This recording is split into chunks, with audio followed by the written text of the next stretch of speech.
Now back to the disaster in Ecuador, where a major earthquake has killed hundreds of people. Joining us now in studio is Stephanie Christensen. She's the Executive Director of ShelterBox Canada. Good morning. Thanks for being with us. Thank you for having me. So just before anybody starts to wonder why you're here and you're not in Ecuador, do you want to explain that?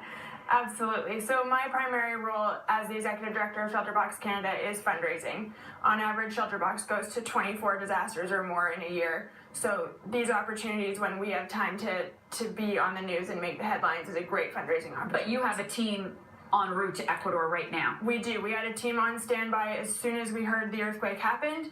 Last night we got the call from Ecuador saying that they do need international assistance, so our team was packed, ready to go.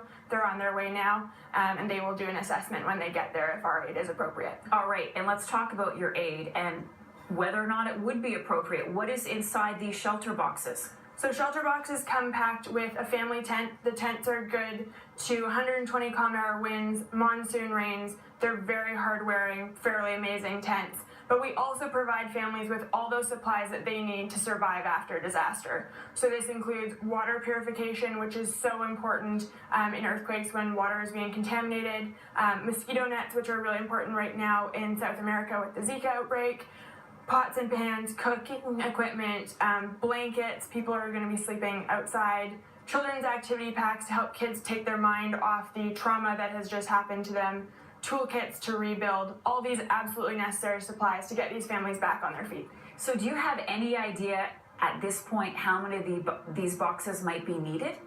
We don't yet. Our team will be able to tell us as soon as they get there. We work with other organizations and the UN cluster system to see how much of our aid is needed and who's working where.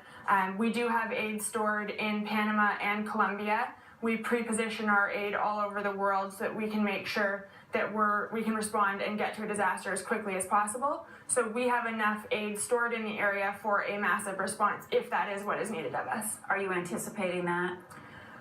It's hard to say until we have eyes on the ground, but based on what I've seen, what we're all hearing about, bodies being pulled out of the rubble and stuff, it looks like it is going to be a big response for us. And how long would these basic but fundamental things last? I mean, how long can people live in this tent with this blanket and this water purifier? We try to make sure that we're giving people the best quality equipment. So, the pots and pans are probably better equipment than I have at home. The water purification is sort of the shortest lasting. It'll last about 6 months for a family for constant drinking water use, and then it needs to be replaced. Everything else is going to last a long time. Unfortunately, our tents are still up in Haiti 5 years after that earthquake. That's not what we want to see, but they will last if it's needed. All right. Well, we'll stay in touch with you. Stephanie Christensen, thank you so much. And thank you to the work that you and your team do. Really appreciate it. Thank you. I think our website will be put up at ShelterBoxCanada.org if anyone would like to help support our efforts. Okay. Thank you so much.